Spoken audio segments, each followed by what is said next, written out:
परमेश्वर का नाम का महिमा हो।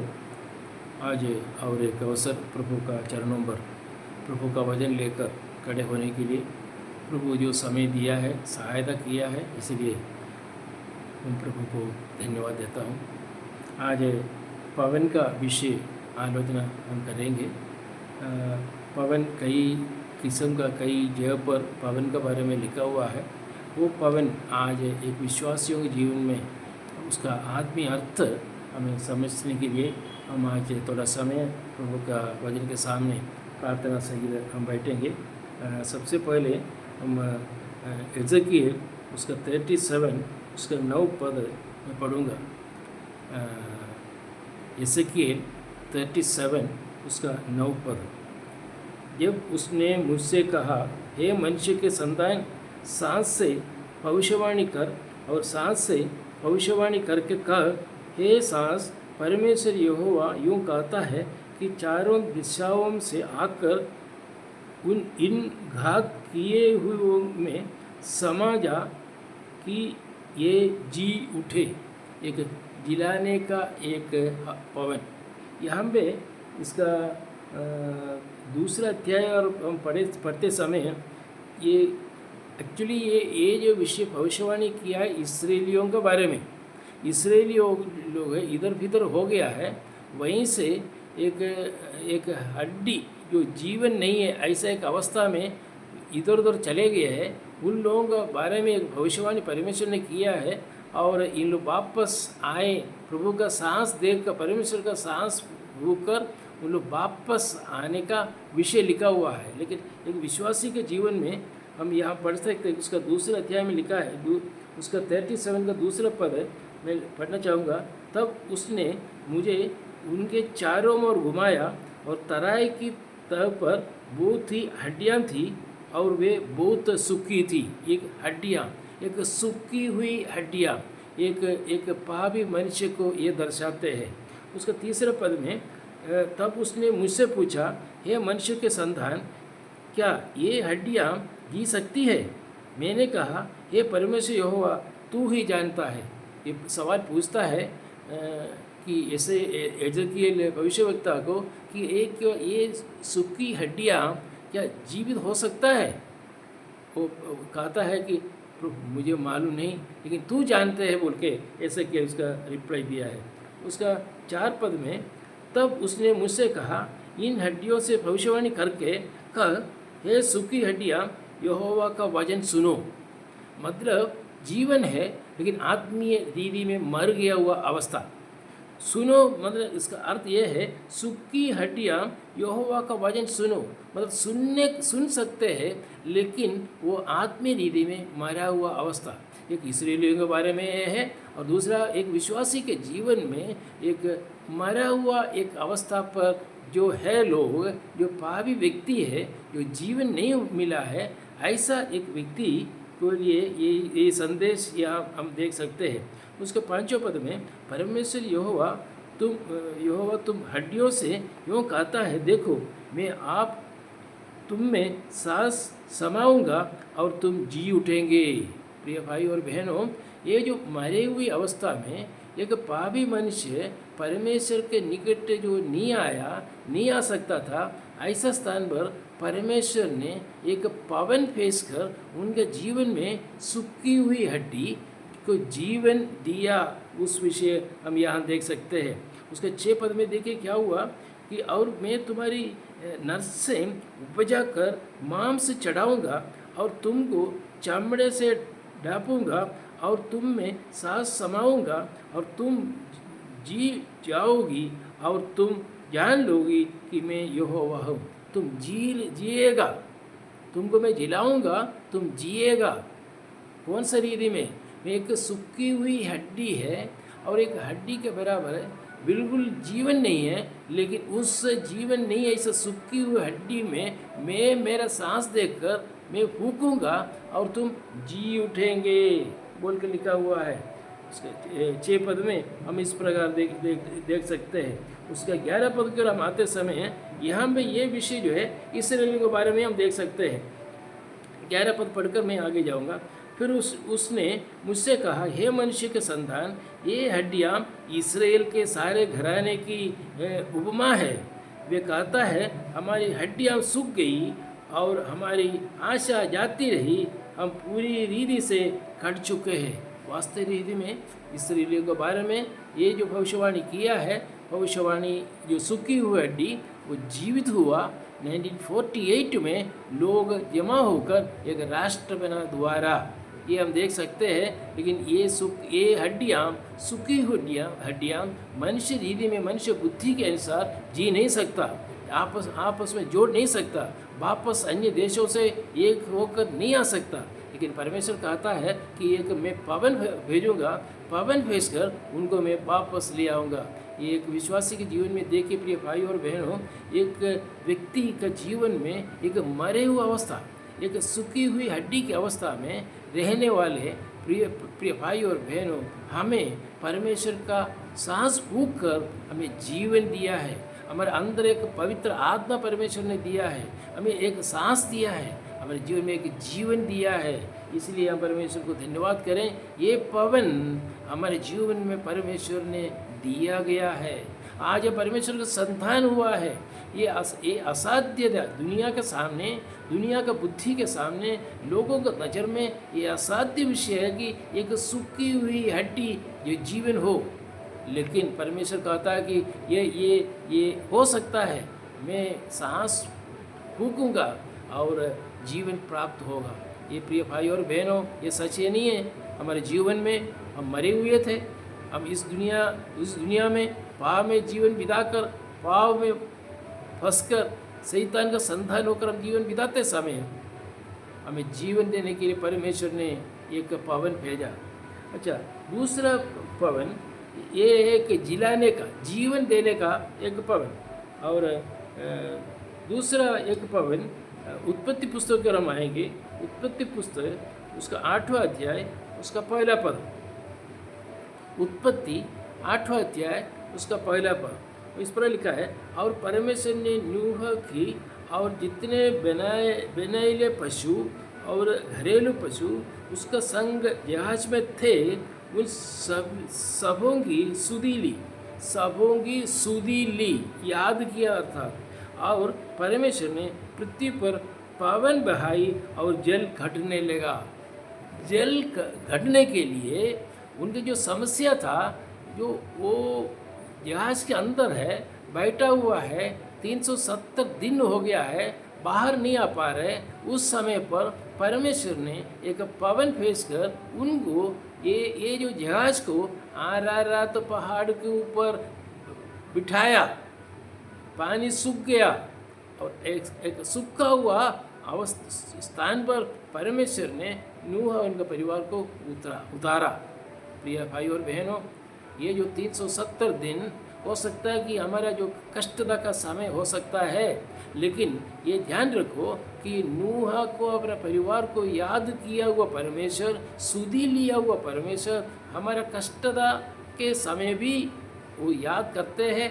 उनका प्लान के अनुसार, उनके योजना के अनुसार, उस सही समय पर, जैसे परमेश्वर ने नूह के जीवन में एक पवन भेजकर पानी को घटाया और सूखा भूमि दिया उनको उतरने के लिए, उसी प्रकार हमारे जीवन का कष्टता वो दूर करने का एक समय है, एक पवन वो जरूर भेजेगा। वो याद करते हैं हमारा कष्टता प्रभु जानते हैं। प्रिय भाई और बहनों, हम 370 नहीं 770 दिन अगर रहें, कष्टता में रहें, तो भी परमेश्वर हमारे बारे में जानते हैं। परमेश्वर सही समय पर, उनका योजना के अनुसार सही समय पर वो पवन भेजकर हमें अरारात पर्वत के पास जाकर वो जहाज को वहीं बिठाएंगे और हमें उतार के सूखा भूमि में चलने के लिए हमें सहायता करेगा।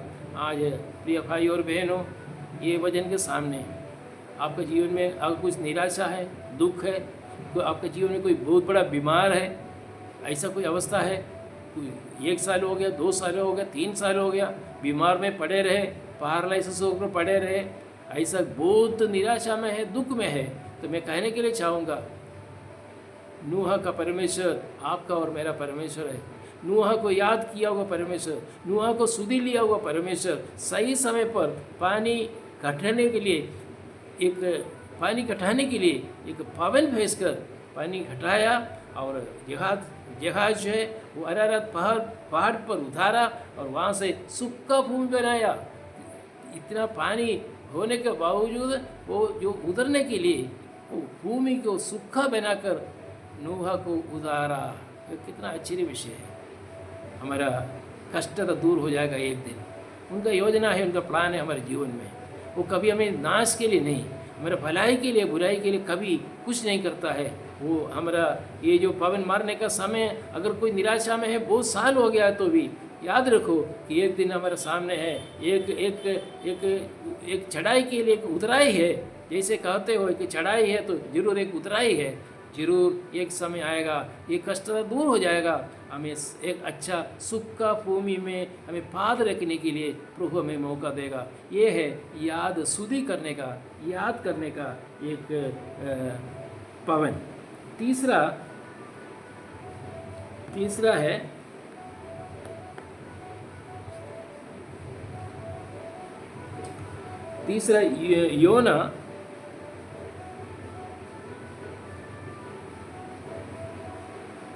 योना पहला अध्याय उसके 4 पद।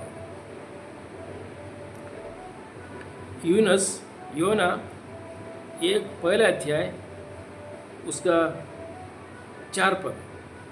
तब यहोवा ने समुद्र में एक प्रचंड आंधी चलाई और समुद्र में बड़ी आंधी उठी, यहाँ तक कि जहाज टूटने पर था। यहाँ पे देखिए बाकी दोनों जगह पर पवन या सांस इस तरफ पद यूज़ किया है, लेकिन यहाँ पे प्रभु से अलग हुआ। प्रभु निनिवे को जाने के लिए कहा, लेकिन वो तरसीस की ओर जा रहा है। प्रभु का आज्ञा का उल्लंघन किया हुआ एक परमेश्वर का दास, वो दास जब उल्लंघन किया है तो प्रभु परमेश्वर जानते हैं कि एक साधारण पवन भेजने से नहीं होगा। एक प्रचंड वायु, प्रचंड आंधी उन्होंने भेजा है बोल के हम देख सकते हैं। क्यों प्रिय भाई और बहनों, परमेश्वर यूनुस को प्रेम करता है के कारण परमेश्वर यूनुस को प्रेम करते हैं। उनका संधान है, अगर वो गलत किया है, निनिवे उनका अनुसरण नहीं किया है, निनिवे को जाने के लिए कहा, लेकिन उसका उल्टा ऑपोजिट साइड में तरसीस की ओर गया, लेकिन वो गलत किया है। लेकिन फिर भी परमेश्वर चाहता है कि मैं वो मेरा बच्चा है, मैं प्रचंड आंधी देकर उनको दंड देकर उनको सही रास्ते पर ले आऊँगा। आज मेरे सुनने वाले प्रिय भाई और बहनों, आपका जीवन में अगर कोई कष्टता में है, आज कोई दुख में है, कोई निराशा में है, आपको दंड देता है। ये दंड का कारण ये है, प्रभु का आज्ञा का खिलाफ आप जीवन बिता रहे हो। आपको परमेश्वर ने निनिवे को जाने के लिए कहा, लेकिन आप तरसीस की ओर जा रहे हो। पर परमेश्वर ने कहा और कुछ विषय परमेश्वर के लिए करने के लिए कहा, लेकिन उसका बदले उसका उल्टा तुम काम कर रहे हो। परमेश्वर का आराधना करने के लिए जाना है बोलकर कहते हैं, लेकिन आराधना के लिए नहीं जाते हो। कोर्टेज मीटिंग में जाने के लिए कहा, कोर्टेज मीटिंग नहीं जाते हो। परमेश्वर का आज्ञा का अनुसरण नहीं करता है तो परमेश्वर प्रचंड वायु आपके जीवन में देगा। किस लिए देगा? कि आपको सही रास्ते पर लाने के लिए। ये सही रास्ते पर लाने के लिए कारण परमेश्वर आपको प्रेम करते हैं। परमेश्वर दयालु है, करुणा दिखाने वाला है, तरस खाने वाला है। परमेश्वर आपके ऊपर इतना प्रेम दिखाते हैं, इसलिए वो आपको खोना नहीं चाहता है। वो परमेश्वर चाहता है कि यूनुस तू मेरे दास है, मेरे साथ रहना है। अगर तुम गलती किया हो, मेरा अनुसरण नहीं किया हो, तो भी मैं तुम्हें प्यार करता हूँ। एक प्रचंड वायु भेजकर उन्हें वापस लाने के लिए परमेश्वर चाहता है। चाहिए तो परमेश्वर चाहता है तो एक यूनुस जाने दो, 10 यूनुस को जन्म दे सकता था परमेश्वर। नहीं, आपको और मुझे परमेश्वर ने जो चुना है, परमेश्वर का संतान के रूप में रखा है, तो परमेश्वर चाहता है अगर हमारे जीवन में अगर कोई गलती हुआ तो भी परमेश्वर हमें प्रचंड वायु देकर, प्रचंड आंधी देकर, हमें शिक्षा देकर, हमें दंड देकर प्रभु के निकट लाने के लिए चाहते हैं। वो नहीं चाहता है कि वो तरसीस की ओर चले जाए, तरसीस में रहे। वो चाहता है कि निनिवे क्यों आना है, मेरा दास, मेरा दास वो तार्सिस में रहने वाला नहीं है, वो निनेवे में आना है। वो वापस लाने के लिए ये प्रचंड आंधी अगर जरूरत है, ये प्रचंड वायु तेज तूफान भेज कर उनको मैं सही रास्ते पर लाऊंगा। आप ये भाई और बहनों, आपका और मेरा जीवन में अगर कोई ऐसा कोई विषय हमारे जीवन में है जो आज वहाँ अनुभव करते हो, तो देखिए कि हमें वापस आने के लिए प्रभु हमें प्रेम करता है। ये हमें याद रखना, एक कभी भूलना नहीं। और एक पवन के बारे में पढ़कर मैं यहाँ पे समाप्त करता हूँ। गणित पुस्तक उसका 11 अध्याय, गणित पुस्तक उसका 11 अध्याय उसका 31 पद।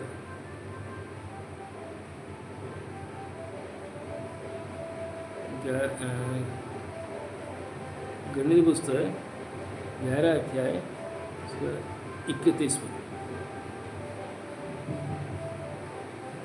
तब यहोवा की ओर से एक बड़ी आंधी आई और वह समुद्र से बठेरे उठा के छावनी पर और उसके चारों ओर इतनी ले आई कि वे इधर उधर एक दिन का मार्ग तक भूमि पर 2 हाथ के लगभग ऊंचे तक छाए गए। देखो कितना पालन पोषण करने वाला प्रभु हमारा प्रभु है। वो मरुभूमि में यात्रा करने के समय में उनको खाने के लिए पीने के लिए कुछ नहीं था। उस समय पक्षियों को लाकर एक दिन दूर इधर या उधर, उतना उससे ज़्यादा नहीं, ज़्यादा दूर जाने की ज़रूरत नहीं है, उतना दूर तक जा सकते हैं। और पक्षियों को कहा, प्रभु ने आज्ञा दिया है कि इतना मेरा हाथ जो यहाँ पे हम हाथ से पकड़ सकते हैं उसी हाइट में आकर आएगा, हमारे संग आएगा, हमारे पास आएगा। पकड़ो पकड़ो मुझे पकड़ो बोलकर पक्षी बोलकर आते हैं। परमेश्वर का पालन पोषण करने का एक पावन, फिर क्या लिखा है, पालन पोषण किया बोल के हम यहाँ देख सकते हैं। और एक बार पद पढ़कर समाप्त करूँगा। 11 अध्याय उसका 31 पद। तब यहोवा की ओर से एक बड़ी आंधी आई, हाँ, और वह समुद्र से बठेरे उठा के छावनी पर और उसके चारों ओर इतनी ले आई कि वे इधर उधर एक दिन का मार्ग तक भूमि पर 2 हाथ के लगभग ऊंचे तक छा गए। लोग खाकर तृप्त होते तक, जितना खाओ, एक माँ अपने बच्चों को खाना खिलाते हैं, उसी प्रकार हमारा परमेश्वर ये जो इस्राएली लोगों को खाना खिलाया, आज वही परमेश्वर, हमारा परमेश्वर, वही परमेश्वर आज हमें पालन पोषण करता है। देखिए प्रिय भाई और बहनों, कितना हमें प्रभु को धन्यवाद देना चाहिए।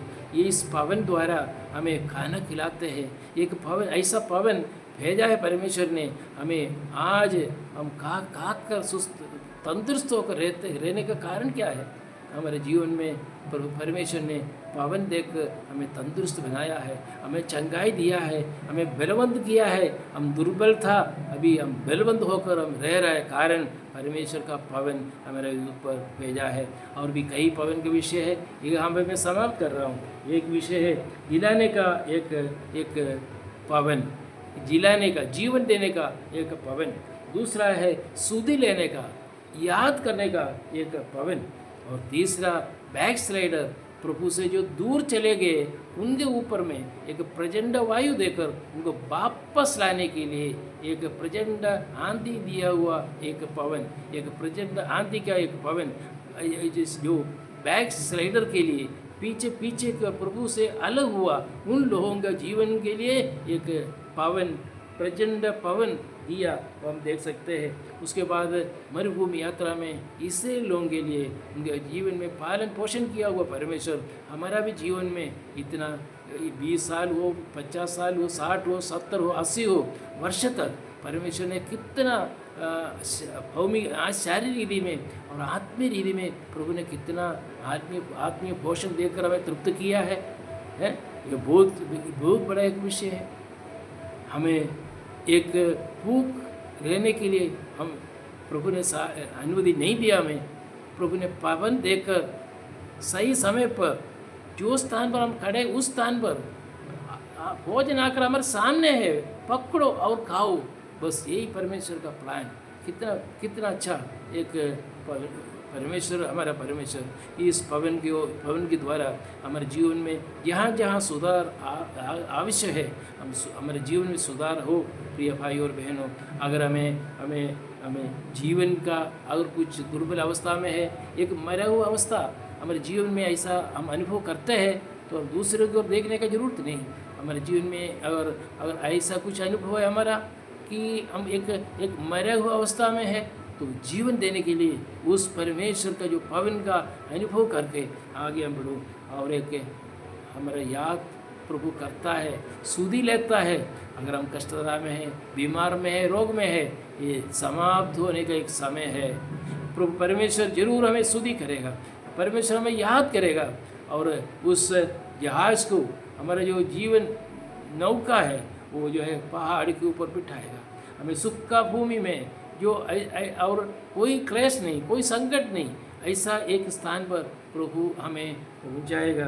और तीसरा, जो यूनुस को जो निनवे को जाने के लिए कहा लेकिन तर्शीश को गया, आज हमारा भी कई बार ऐसा नहीं हुआ।